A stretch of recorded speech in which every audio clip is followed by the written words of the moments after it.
जय माता दी दोस्तों, आप सभी का स्वागत है हमारे YouTube चैनल अमृता एस्ट्रो में। सबसे पहले तो आप सभी को इस आने वाले नए वर्ष 2025 की बहुत बहुत शुभकामनाएं। माता रानी आपकी हर इच्छा को इस वर्ष में पूरा करे। तो इस वीडियो में मैं बात करने वाली हूं जनवरी माह 2025 के मेष राशि फल के बारे में। मेष राशि के लोगों के लिए ये महीना, इस नए वर्ष की शुरुआत कैसी होने वाली है। तो इस महीने में जो ग्रहों की स्थिति रहेगी, जिन ग्रहों का राशि परिवर्तन होगा, वो किस तरह से आपके हर एक क्षेत्र पर प्रभाव डालने वाले हैं, चलिए ये जान लेते हैं। तो पहले ग्रहों की स्थिति के बारे में ही मैं बात करूंगी। तो देखिए, जब ये महीना शुरू होगा तब जो ग्रहों की पोजीशन होगी उसमें 4 ग्रहों में बदलाव देखने को मिलेगा, जिसके द्वारा परिवर्तन भी होने निश्चित है। अब यहां अगर देखा जाए तो आपका जो दूसरा घर है वहां गुरु बृहस्पति बैठे हुए हैं, वक्री स्थिति में है, और इस वक्री स्थिति में ही ये रहने वाले हैं चंद्रमा के नक्षत्र में। उसके बाद आपका जो चौथा घर है वहां मंगल देव बैठे हैं, वक्री भी हैं और नीच के भी हैं। लेकिन 21 जनवरी को मंगल का परिवर्तन वक्रस्त होते हुए, यानी वक्री अवस्था में चलते हुए मंगल मिथुन राशि आपके तीसरे घर में प्रवेश कर जाएंगे। आपके छठे घर में केतु विराजमान है और आपके जो नवम भाव है वहां सूर्य और बुध की युति है, बुधादित्य योग बना हुआ है। इसके अलावा सूर्य देव इस महीने की 14 तारीख को राशि परिवर्तन करेंगे और कहां आ जाएंगे, आपके 10वें घर में मकर राशि में। मकर राशि में जब सूर्य का गोचर होता है तो मकर संक्रांति का पर्व मनाया जाता है।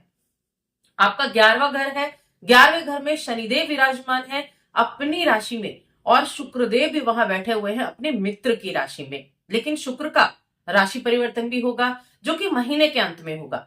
28 जनवरी को शुक्रदेव मीन राशि में प्रवेश कर जाएंगे आपके 12वें घर में, और आपके 12वें घर में राहु देव विराजमान है।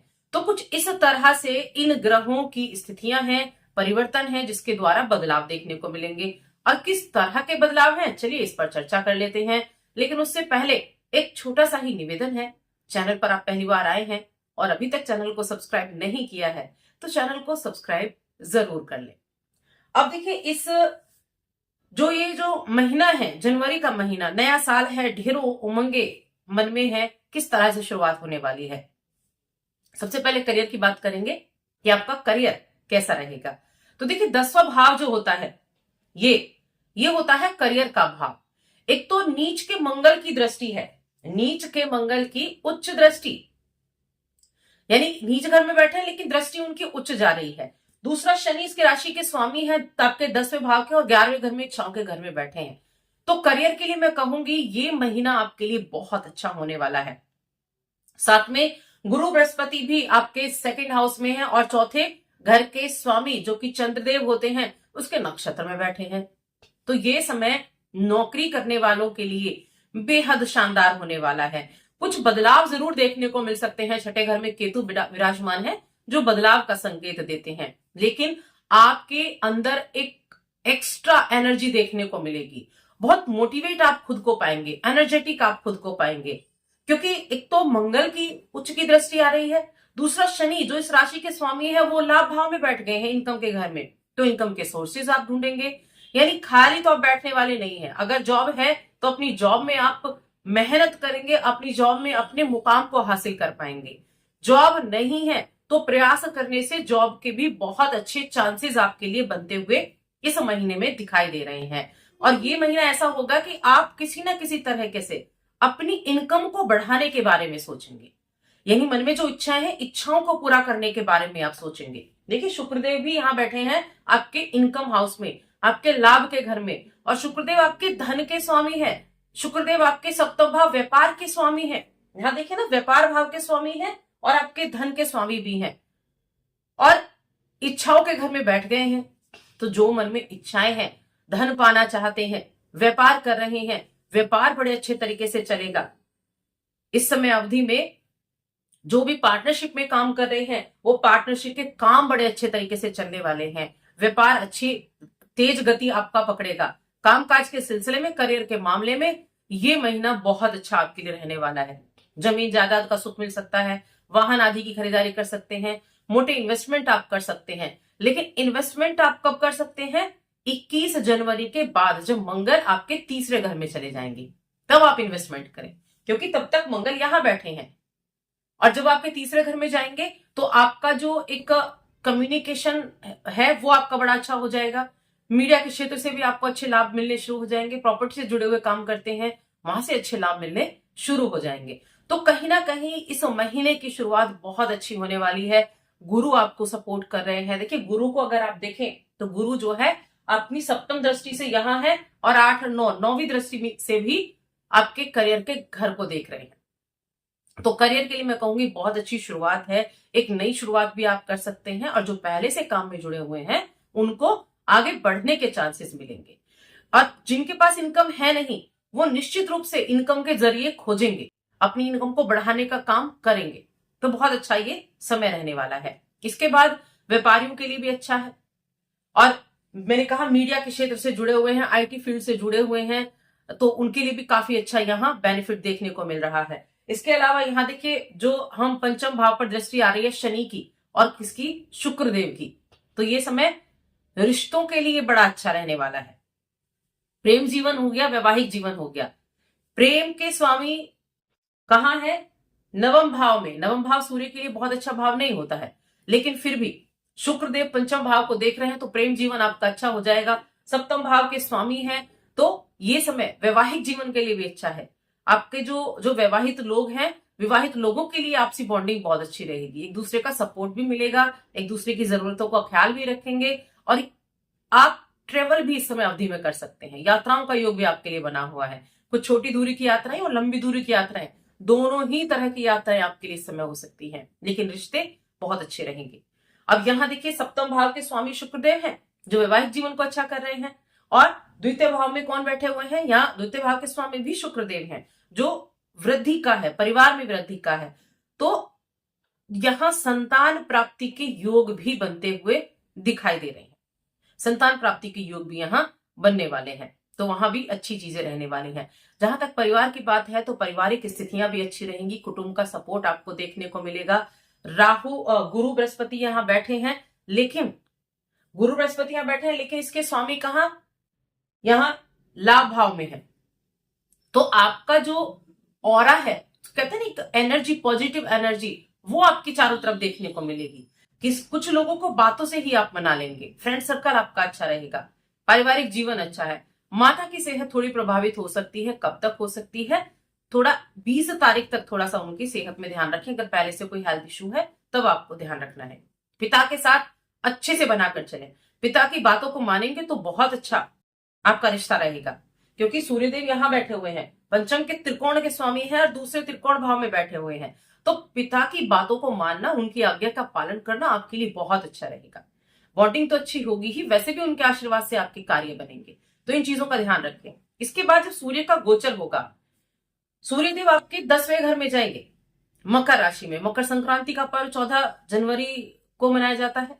अब यहां जैसे ही इनका गोचर यहां होगा, ये सूर्य की शत्रु राशि तो है लेकिन दसम भाव के कारक भी होते हैं सूर्यदेव। तब आपके लिए और अधिक आपके लिए स्थितियां अच्छी होंगी। खास तौर से करियर के भाव में बहुत अच्छी स्थितियां रहेंगी, और साथ में प्रॉपर्टी वगैरह खरीदने के लिए भी ये समय काफी अच्छा रहेगा, क्योंकि सीधी दृष्टि आपके चौथे घर पर होगी। तो ये समय, ये महीना बहुत उत्तम आपके लिए होने वाला है।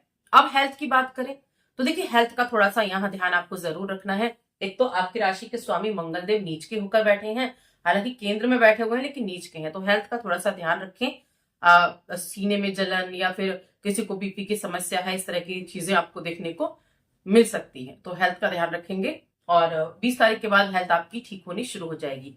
साथ में छठे घर में केतु भी बैठे हुए हैं, तो ये भी आपकी हेल्थ को थोड़ा सा वीक करने का काम कर रहे हैं। तो हेल्थ का तो मौसमी बीमारियां कुछ हो गई, इस तरह की प्रॉब्लम आपको देखने को मिल सकती है। पेट संबंधी भी कुछ दिक्कतें आपको देखने को मिल सकती हैं, तो उन चीजों का आपको ध्यान रखना है। जहां तक शिक्षा की बात है, स्टूडेंट्स की बात है, तो उनके लिए कैसा है, तो देखिए स्टूडेंट्स के लिए अगर देखा जाए तो जो छोटे बच्चे हैं उनके लिए 20 तारीख के बाद स्थितियां अच्छी रहेंगी। जो 12वीं तक की मैं पढ़ाई कर रही हूँ, 12th तक के स्टैंडर्ड की बात कर रही हूँ, वो एफर्ट डालेंगे लेकिन वो एफर्ट लग नहीं पाएगा, मन भ्रमित हो जाएगा। पढ़ने बैठे हैं, ध्यान कहीं और जा रहा है, मन कहीं और जा रहा है। इस तरह से ये एक उछाट की स्थिति बनी रहेगी, लेकिन 20 तारीख के बाद स्थितियों में परिवर्तन होना शुरू हो जाएगा। और हायर एजुकेशन के लिए काफी अच्छा ये समय है, क्योंकि सूर्यदेव बैठे हैं हायर एजुकेशन के भाव में, जो काफी अच्छे रिजल्ट आपको देने का कार्य कर रहे हैं। और साथ में पंचम शिक्षा के स्वामी भी हैं, ये शिक्षा के भाव के स्वामी भी सूर्यदेव हैं। तो हायर एजुकेशन वाले बच्चों के लिए काफी अच्छा है। आप कुछ नई चीजों से जुड़ सकते हैं, कुछ नया सीखने की तरफ आप चल सकते हैं, अपने आप को कैसे बेहतर बना सकते हैं, अपने अंदर कैसे इंप्रूवमेंट ला सकते हैं, उस पर आप काफी विचार करने वाले हैं। और साथ में आपके टीचर्स का भी सपोर्ट आपको देखने को मिलने वाला है। तो यहाँ चीजें अच्छी रहेंगी। अब बात कर लेते हैं हम शेयर मार्केट की। शेयर मार्केट कैसा रहेगा और जो कोर्ट केस वगैरह चल रहे हैं उनके लिए कैसा रहेगा। तो देखिए, शेयर मार्केट की अगर मैं बात करूं, स्थितियां तो अच्छी बनी हुई हैं, क्योंकि त्रिकोण भाव ये शेयर मार्केट का भाव है, भाग्य भाव में गए हैं, शनि की दृष्टि है, शुक्र की दृष्टि है। तो ओवरऑल देखा जाए तो अच्छा बना हुआ है पूरा ही महीना शेयर मार्केट के लिए। लेकिन फिर भी अगर आप लॉन्ग टर्म के लिए इन्वेस्टमेंट करेंगे तो ज्यादा अच्छा रहेगा। जहां तक कर्जे की बात है और केस वगैरह की बात है, कोर्ट केस वगैरह की बात है, तो छठे घर में यहां बैठे हुए हैं केतु महाराज, और छठे घर के स्वामी बैठे हुए हैं यहां आपके नवम भाव में, त्रिकोण भाव में, लेकिन शत्रु राशि में। अब इनका जब गोचर दसम भाव में होगा, किसका? बुध देव का, तब स्थितियां ठीक रहेंगी, तब कोर्ट का केस वगैरह के लिए स्थितियां ठीक रहने वाली हैं। उससे पहले थोड़ा सावधानी रखनी है, क्योंकि केतु तो पहले यहाँ बैठे हैं और यहाँ 12वें घर में राहु विराजमान है। तो थोड़ा सा संभल कर तो आपको चलना होगा। कर्जे वर्जे भी आप इस समय अवधि में ज्यादा बड़े ना लें तो ज्यादा अच्छा रहेगा। छोटे मोटे लोन के लिए अप्लाई कर सकते हैं, लेकिन बड़ा लोन जो आपके ऊपर हावी हो जाए, ऐसे लोन को आप ना लें तो ज्यादा अच्छा रहेगा। अब उपाय की बात करते हैं, क्या उपाय आप कर सकते हैं। पहली चीज, इस महीने में जो कुछ पर्व आने वाले हैं, जैसे कि 10 जनवरी को पुत्रदा एकादशी है, 13 जनवरी को पूर्णिमा और 14 जनवरी को मकर संक्रांति का पर्व है। इसके बाद 17 जनवरी को सकट चौथ है और 29 जनवरी को मौनी अमावस्या है। मकर संक्रांति का पर्व बड़े धूमधाम से मनाया जाता है। ये भगवान सूर्य को समर्पित होता है। इस दिन गुड़ का दान और तिल का दान तो बिल्कुल ही आप करें, क्योंकि इस दिन दान पुण्य करना आपके लिए, हम सब के लिए बहुत महत्वपूर्ण होता है। क्योंकि इस दिन आप जब सूर्य देव के मंत्रों का जप करते हैं, सूर्य देव को दान पुण्य करते हैं, तो उसका महत्व बहुत अधिक बढ़ जाता है। तो एक तो मकर संक्रांति के दिन आप जरूर कुछ कार्य करें, ऊनी वस्त्रों का दान भी आप कर सकते हैं। दूसरा, मंगल देव की उपासना आप करें। मंगल देव के या तो बीज मंत्र का जाप आप कर सकते हैं, या हनुमान चालीसा का प्रतिदिन आप पाठ कर सकते हैं। ये आपके लिए उत्तम उपाय रहेगा। तो दोस्तों, आज की इस वीडियो में बस इतना ही। वीडियो कैसी लगी कमेंट करके बताएं। चैनल पर पहली बार आए हैं तो सब्सक्राइब करके जाएं। जय माता दी।